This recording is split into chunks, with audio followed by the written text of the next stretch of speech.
Starting points. We've all had a lot of them.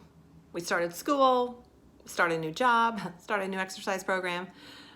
But the thing with most events that we start or journeys that we start are we don't really necessarily know what all we're going to encounter along the way.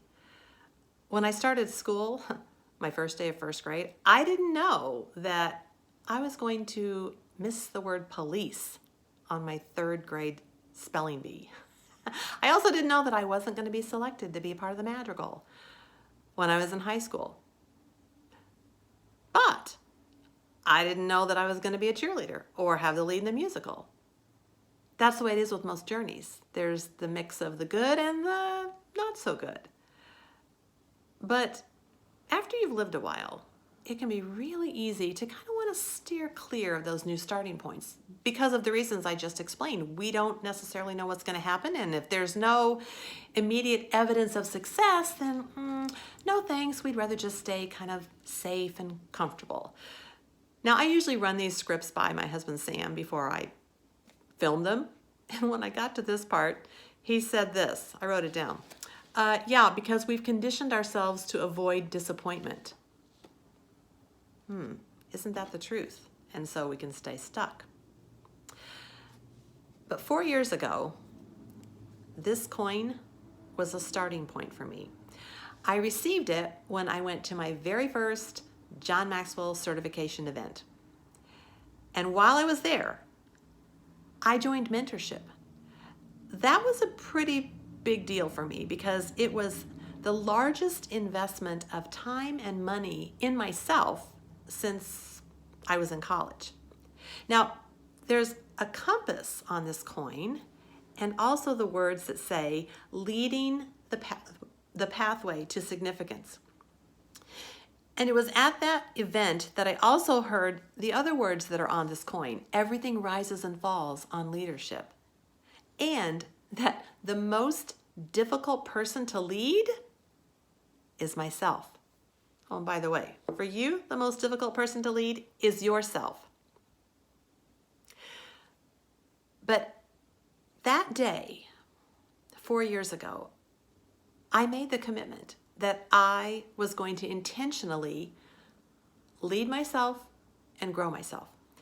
And when I look back now, I can tell you I have had more than my fair share of failures along that journey.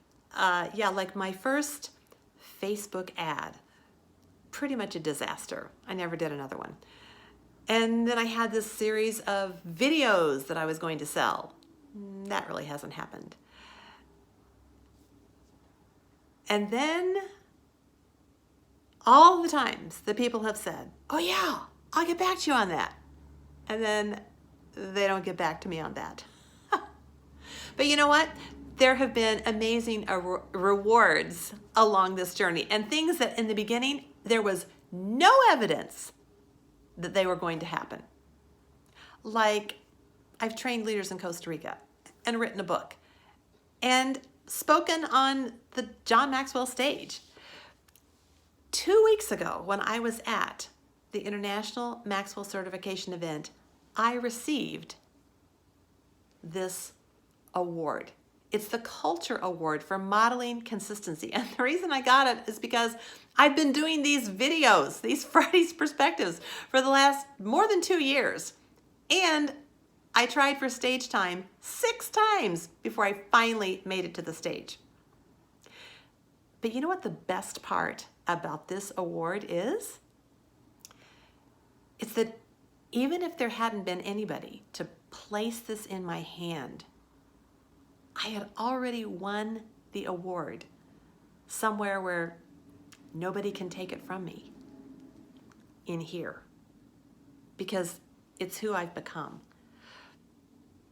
That's the beautiful thing about a growth journey. There's really no finish line. You don't get an award and then stop. No, there's always the next step that you can take when you're growing. So what does my award have to do with you? You have your own award that's waiting for you on your growth journey. Let today be your starting point. That's my perspective this Friday. I'm Amy Barg, living large. And if you're thinking, yeah, that sounds great, but where do I start? I need help.